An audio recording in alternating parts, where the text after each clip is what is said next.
वाल्मिक कराडच्या बातम्या पाहिल्यानं अशोक मोहिते नावाच्या तरुणाला मारहाण, तुझा संतोष देशमुख करू, लाथाबुक्क्यांनी बेदम मारहाण करत दोघांकडून धमकी, अंबाजोगाई शासकीय रुग्णालयामध्ये अशोकवर उपचार। अशोक मोहितेला मारहाण करणारे तरुण आरोपी कृष्णा आंधळेचे मित्र वैजनाथ बांगर, अभिषेक सानपच्या स्टेटसवर आंधळेचा फोटो। दोन्ही तरुणांनी कृष्णा आंधळेच्या वाढदिवसाच्या निमित्तानं स्टेटस ठेवलेलं। आयकर खात्यानं माहिती घेऊनच संजीवराजे निंबाळकरांवर छापा टाकला असेल मंत्री जयकुमार गोरेंचं वक्तव्य, तर छाप्यात काहीही सापडणार नाही, रघुनाथ राजेंचं प्रत्युत्तर। लाडक्या बहिणींकडे चारचाकी आढळल्या, नाव बाद होणार। पुण्यामध्ये सोमवारपासून तपासणी, तर लाडकी बहीण योजनेमधील लाभार्थ्यांच्या संख्येमध्ये टप्प्याटप्प्यानं कपात करण्याचे प्रयत्न, सरकारनं केवळ लाडक्या बहिणींच्या मताचा वापर केला, रोहित पवारांचं ट्विट।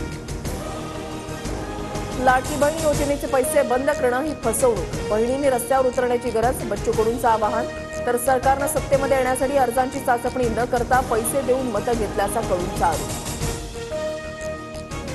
शिवभोजन थाळी योजना यापुढील काळातही पूर्ववत सुरू ठेवा, छगन भुजबळांचे मुख्यमंत्री देवेंद्र फडणवीसांना पत्र। लाडकी बहीण योजनेमुळे तिजोरीवर ताण पडत असल्यानं शिवभोजन थाळी बंद होण्याची चर्चा। नाशिक पालकमंत्री पदाच्या वादामुळे जिल्हा नियोजन समितीची बैठक रखडली, निधीच्या नियोजनासह विकास कामांना फटका बसण्याची शक्यता, इतर जिल्ह्यांच्या डीपीडीसी बैठका संपन्न।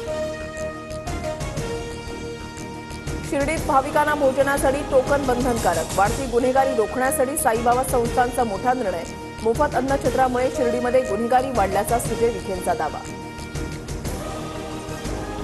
सोयाबीन खरेदीचा आज शेवटचा दिवस, नाफेड खरेदी केंद्राबाहेर वाहनांच्या लांबच लांब रांगा, शेतकरी 4 दिवसांपासून केंद्रावर मुक्कामी, पुन्हा मुदतवाढ देण्याची मागणी। पुण्यामध्ये दूषित पाण्यामुळेच जीबीएस रुग्णांमध्ये वाढ, पालिकेकडून जलशुद्धीकरण प्रकल्प उभारण्याच्या हालचालींना वेग, जीबीएस ग्रस्त भागांना शुद्ध पाणी पुरवण्याचे पालिकेसमोर आव्हान।